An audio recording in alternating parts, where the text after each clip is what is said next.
Okay. Out second topic వచ్చేసి జేపీవైలో outlook for economic activity and prices అనేది.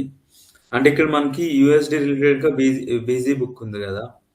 ఇది ఇది ఎప్పుడు రిలీజ్ అవుతదని జెప్పా? ఎవ్రీ 45 డేస్‌కి రిలీజ్ అవుతుందని జెప్పా. సేమ్ అలానే ఇక్కడ ఎకనామికల్ బులెటిన్ ఉంటది. ఇది మంత్లీ రిలీజ్ అవుతది. కానీ జేపీవైలో ఇలా ఎకనామిక్ రిలేటెడ్‌గా స్ట్రెంత్ గురించి మంత్లీ ఏ డేటా లేదు. ఇది ఎవ్రీ 3 మంత్స్‌కి ఒకసారి రిలీజ్ అవుతది. Outlook for economic activity and prices అనేది. 3 మంత్స్‌కొకసారి అదే రిలీజ్ అవుతది. బ్రో మీకు ఇన్‌ఫ్లేషన్ గురించి నేను చెప్పేటప్పుడు సీపీఐ, కోర్ సీపీఐ గురించి ఏమైనా జెప్పానా? ఇన్‌ఫ్లేషన్ డేటా కిందనే సీపీఐ ఇంకా కోర్ సీపీఐ అని వస్తది. కోర్ అంటే ఇప్పుడు ఎగ్జాంపుల్ మీరు చూసుంటారు. పీపీఐ అని, కోర్ పీపీఐ అని న్యూస్‌లో. రీటైల్ అని, కోర్ రీటైల్ అని ఉంటుంది గదా! ఆ ఆ కోర్ అంటే ఏంటి బ్రో? అంటే అది అర్థం ఏంటంటే సీపీఐ అంటే ఓవరాల్ డేటా చూపిస్తది బ్రో. అంటే ఇప్పుడు సీపీఐ అంటే ఏంటి? Consumer price index. Overall inflation అంటే అన్ని గూడ్స్ తాలూకా ప్రైజెస్‌ని కాలిక్యులేట్ చేసి సీపీఐ ఇస్తది. అయితే ఆహ్, కోర్ సి కోర్ సీపీఐ అంటే ఇందులో కొన్ని ఫాస్ట్ మూవ్‌మెంట్స్ ఉంటాయి బ్రో. వాలటాలిటీ ఎక్కువుంటది. అంటే సడెన్ చేంజెస్ ఉంటాయి.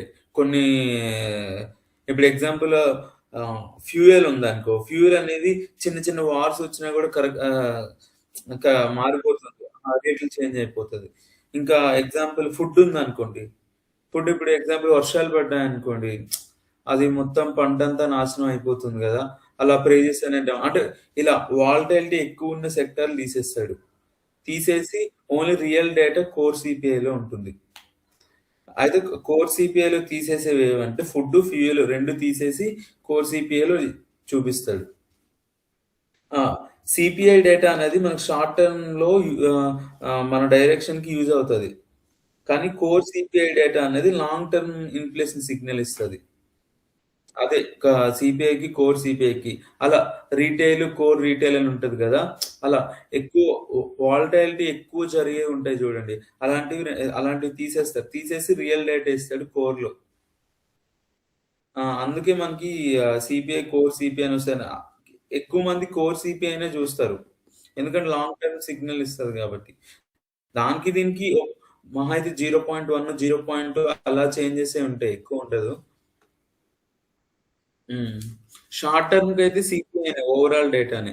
లాంగ్ టర్మ్‌కైతే మాత్రం కోర్ సీపీఐ జూసుకోవాలి. అది మీకు చెప్తాలెండి. ఇన్‌ఫ్లేషన్ అంటే మీరు ఏ న్యూసెస్ చూడాలి అనేది. ఇలా ఆహ్, అదే ఎకనామిక్ కండిషన్ కోసం న్యూసెస్ జూడాలి. ఆ వెయిటేజ్‌లు ఆ లోపల అంటే ఇప్పుడు ఎగ్జాంపుల్ ఉంది బ్రో. ఇన్‌ఫ్లేషన్ ఉంది. ఇన్‌ఫ్లేషన్ సీపీఐ ఉంటది, పీపీఐ ఉంటది, పీసీఈ ఉంటాయి. ఇలా ఉంటాయి గదా! ఇందులో మీకు ఏది ఎక్కువ వెయిటేజ్ ఉంటది, ఏంటి అనేది గూడా క్లియర్‌గా చెప్తా మొత్తం లాస్ట్‌కొచ్చేసరికి. మీకిక్కడ outlook for economic activity and price ఇది ఎవ్రీ 3 మంత్స్‌కి రిలీజ్ అవుతది బ్రో.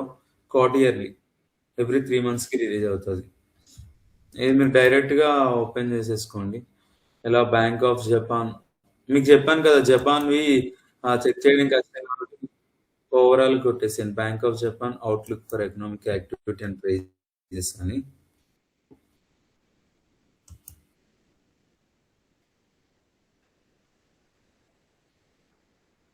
ఇవి ఎకనామికల్‌వి ఇవన్నీ ఏం గాదు బ్రో. ఇవేం చూపిస్తదంటే ఓవరాల్‌గా డెసిషన్ ఏమిచ్చాడు?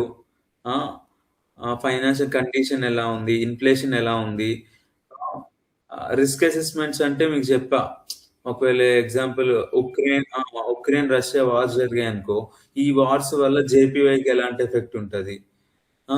జియోపాలిటికల్ మీటింగ్స్ వల్ల ఏమైనా ఎఫెక్ట్ ఉంటదా? గ్లోబల్ డిమాండ్ వల్ల ఏమైనా ఎఫెక్ట్ ఉంటుందా జేపీవైకి? అనేవి వీటిలో చూపిస్తాడు. ఇది ఇక్కడుంది చూడండి మీరు.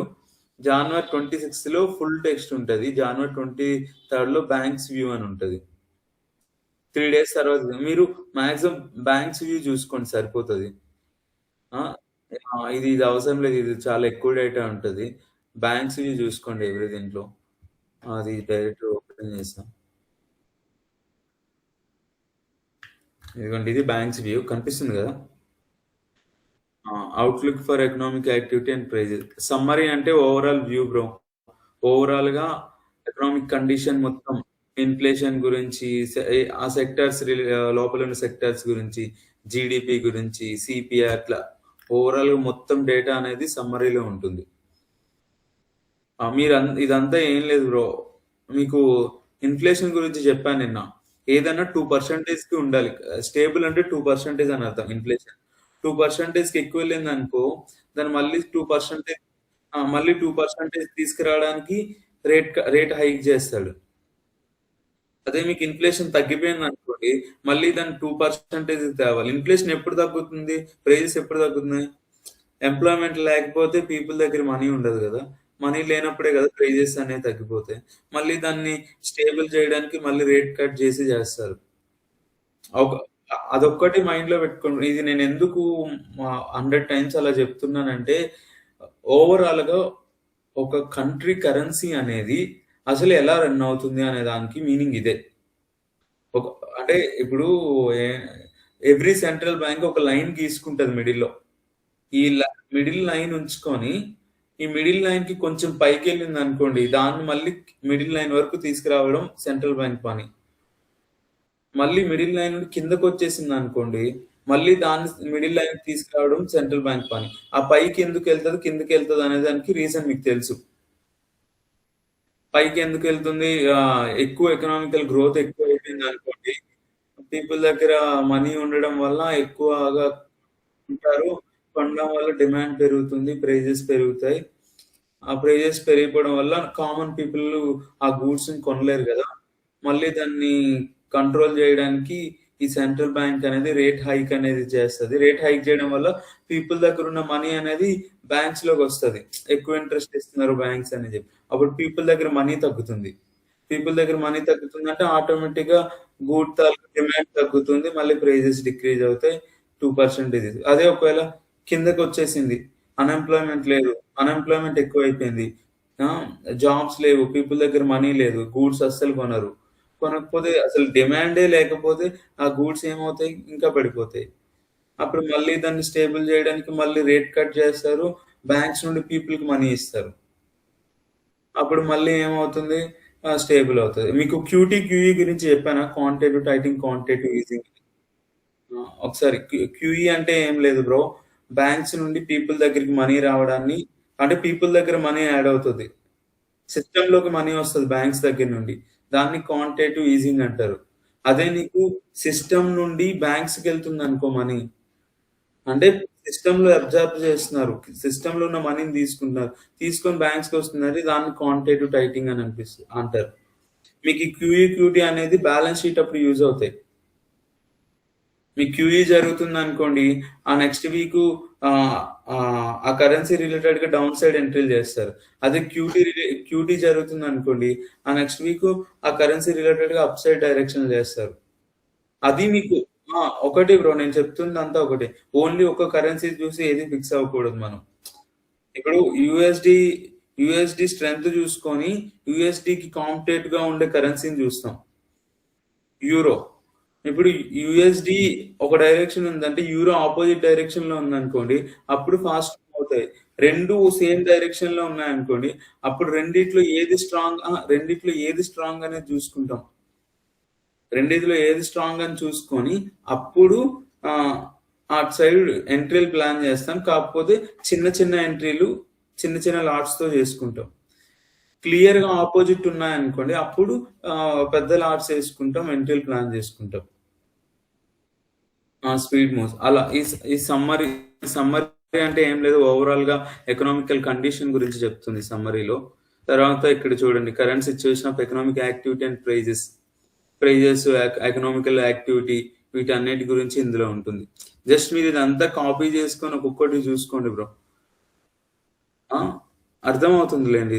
ఇక్కడ చూడండి సీపీఐ ఇచ్చాడు. All items less fresh food has been at around 2.5% recently. అంటే మీకు ఇన్‌ఫ్లేషన్ పెరుగుతుంది అంటే మీరు ఒకవేళ ఏం అర్థం చేసుకోవాలంటే మళ్ళీ దీన్ని కంట్రోల్ చేయడానికి రేట్‌ని హైక్ చేస్తాడు. ఇలా రేట్ హైక్ అలా. ఇలా ఒక్కొక్కటి ఉంటుంది. Base line scenario of outlook for economic activity. Overall economic activity గురించి చూస్తారు. అంటే ఇక్కడ లోపల ఉంటది. ఆమ్, ఇప్పుడు ఏ సెక్టర్ వీక్ ఉంది, ఏ సెక్టర్ స్ట్రాంగ్ ఉంది ఏంటి అనేది క్లియర్గా చెప్తాడు. సేమ్ ఇక్కడ ఎవ్రీ సెక్టర్ గురించి ఉంటుంది. ప్రైజెస్ గురించి, అవుట్లుక్ ఫర్ ప్రైజెస్. ప్రైజెస్ అంటే ఏంటి, ఇన్ఫ్లేషన్ రిలేటెడ్ గానే వస్తాయి కదా. ప్రైజెస్ గురించి ఇందులో మాట్లాడతారు.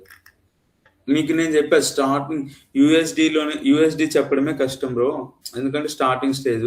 రిమైనింగ్ అన్ని ఒక్కొక్కటి సింపుల్ అయిపోతుంది, ఏం కాదు, ఏం ఉండదు బ్రో. అక్కడ ఉన్న డేటానే ఇక్కడే ఉంటది, కాకపోతే వాల్యూస్ చేంజ్ అవుతాయి అంతే. ఎందుకంటే ఈ కంట్రీ రిలేటెడ్ గా ఈ కంట్రీ డేటా ఉంటుంది, ఆ కంట్రీ రిలేటెడ్ ఆ కంట్రీ డేటా ఉంటుంది.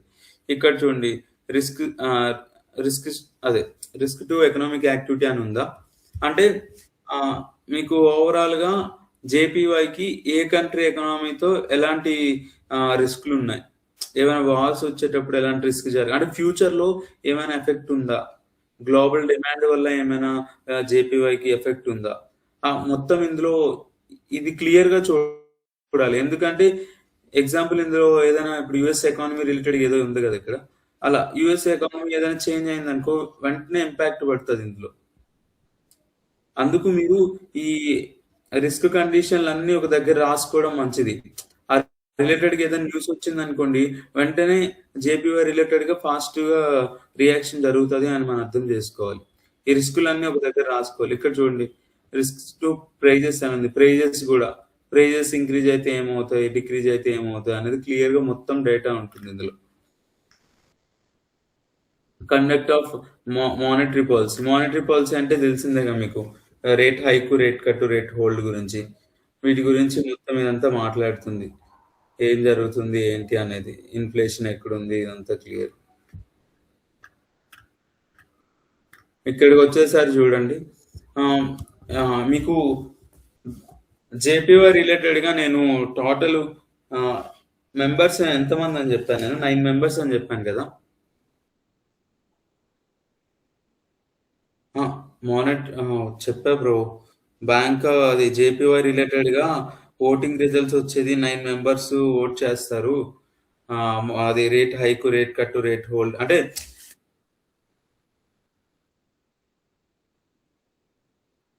అంటే యూఎస్డి రిలేటెడ్ గా 19 మెంబర్స్ లో 12 మెంబర్స్ ఓట్ చేస్తారు. యూరో రిలేటెడ్ గా 26 లో 20 మెంబర్స్ ఓట్ చేస్తారు. అలా జేపీవై లో కూడా ఒక డిసిషన్, పాలసీ డిసిషన్ కోసం ఇప్పుడు రేట్ హైక్ చేయాలా, రేట్ కట్ చేయాలా, రేట్ హోల్డ్ చేయాలా అని ఉంటుందా. ఇందులో మీకు ఎలా ఓటింగ్ ఉంటుందంటే ఎక్స్ స్లాట్, వై స్లాట్ అని 2 ఉంటాయి. ఇప్పుడు ఒక 6 ఓట్స్ వచ్చేసి రేట్ హైక్ చేశారు అనుకోండి, టోటల్ 9 మెంబర్స్ ఉంటారు బ్రో ఇందులో. ఈ 9 మెంబర్స్ లో 6 ఓట్స్ వచ్చేసి ఎక్స్ లాట్ వేసారు అనుకోండి, అంటే ఎక్స్ లాట్ అంటే రేట్ హైక్ వేసారు అనుకోండి, ఇంకో 3 మెంబర్స్ లో 2 మెంబర్స్ వచ్చేసి రేట్ హోల్డ్ కి, 1 మెంబర్ వచ్చి రేట్ కట్ కి ఓట్ చేశాడు అనుకోండి, మీకు మెజారిటీ ఏదొచ్చింది, రేట్ హైక్ కదా. ఈ రేట్ హైక్ అనేది ఎక్స్ స్లాట్ కిందకి వస్తుంది. ఈ రిమైనింగ్ 2 రేట్ హోల్డ్, ఇంకొకడు ఉన్నాడు కదా రేట్ కట్టు, ఈ 3 మెంబర్స్ వచ్చేసి వై స్లాట్ కింద వస్తుంది. అంటే మనకి యుఎస్డి రిలేటెడ్ గా ఏ మెంబర్ ఎట్ సైడ్ ఓటేసారని చూపిస్తారు కదా. ఇలా మీకు యూరోలో కానీ జేపీలో కానీ ఎవరెవరు ఎట్ సైడ్ ఓటేసారు అనేది మనకు చెప్పరు, ఇలా చూపిస్తారు. ఎక్స్ లాట్ లో ఇంత మెజార్టీ ఓటింగ్ వచ్చింది, వై స్లాట్ లో ఇంత మెజార్టీ ఓటింగ్ వచ్చింది అని. అయితే వాళ్ళు 9 మెంబర్స్ ఎస్టిమేట్ చేస్తారు 2026 లో జీడిపి ఎలా ఉండే ఛాన్స్ ఉంది, సిపిఐ ఎలా ఉండే ఛాన్స్ ఉంది, కోర్ సిపిఐ ఎలా ఉండే ఛాన్స్ ఉంది అని. ఇక్కడ చూడండి, forecast of majority of the policy board members అని ఉందా. మనం చూడండి 2026 లో ఎంత ఓట్ చేశారు, జీడిపి వచ్చేసి +1.0 ఉంటుంది అని చెప్తున్నారు. ఇక్కడ చూడండి 0.8 1.0 అని చెప్పేసి చూసారా. జీడిపి ఇంక్రీజ్ అవుతుంది అంటే అర్థం ఏంటి, ఎకానమికల్ గా స్ట్రాంగ్ అవుతుంది అని అర్థం. అయితే ఈ కింద ఉన్నది ఏంటంటే, వీళ్ళు మీకు ఏం చెప్పాను, ఎవ్రీ 3 months ఒకసారి మీటింగ్ జరుగుతుంది అన్నాను కదా.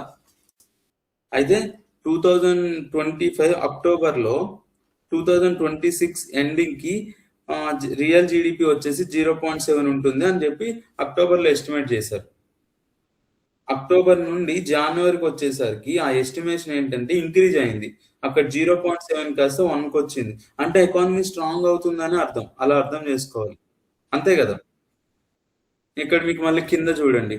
ఇక్కడ మీకు 2027లో 0.8 ఉంటుంది అని జాన్వరిలో ఎస్టిమేట్ చేశారు. కానీ అక్టోబర్‌లో ఎంత ఎస్టిమేట్ చేశారు? 1 ఉంటుంది అని జెప్పారు. అంటే 2026కి ఇంక్రీజ్ అవుతుంది. మళ్ళీ 2027లో మళ్ళీ డౌన్ అవుతది అని చెప్తున్నాడు. అర్థమైందా? అలా. తర్వాత సీపీఐ. సీపీఐ అంటే సీపీఐ గూడా చూడండి. 2026లో ఎంతుంటుందని జెప్తున్నాడు? +1.9 ఉంటుంది అని జెప్పాడు. ఆ! ఇక్కడ అక్టోబర్‌లో ఏమని చెప్పాడు? +1.8 అంటే ప్రీవియస్‌తో కంపేర్ చేస్తే స్టేబుల్ అవుతుందని అర్థం కదా! స్టేబుల్ అంటే మీకు సీపీఐ ఎంత ఉండాలని చెప్పాను? 2.0 దగ్గర ఉండాలని జెప్పా. ఇన్‌ఫ్లేషన్ అనేది.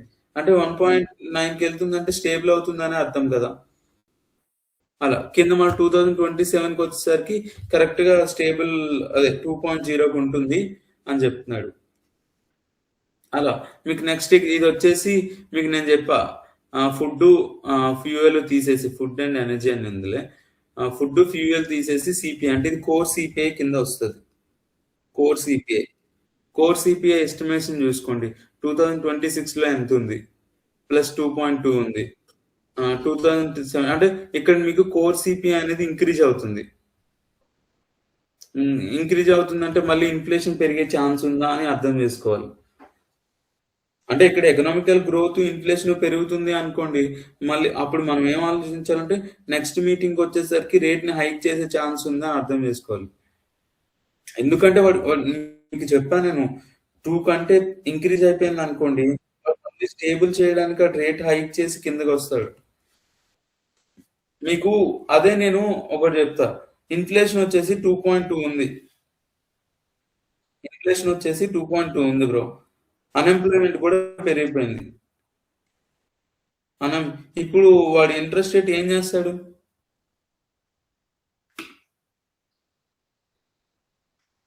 అన్‌ఎంప్లాయ్‌మెంట్ పెరిగి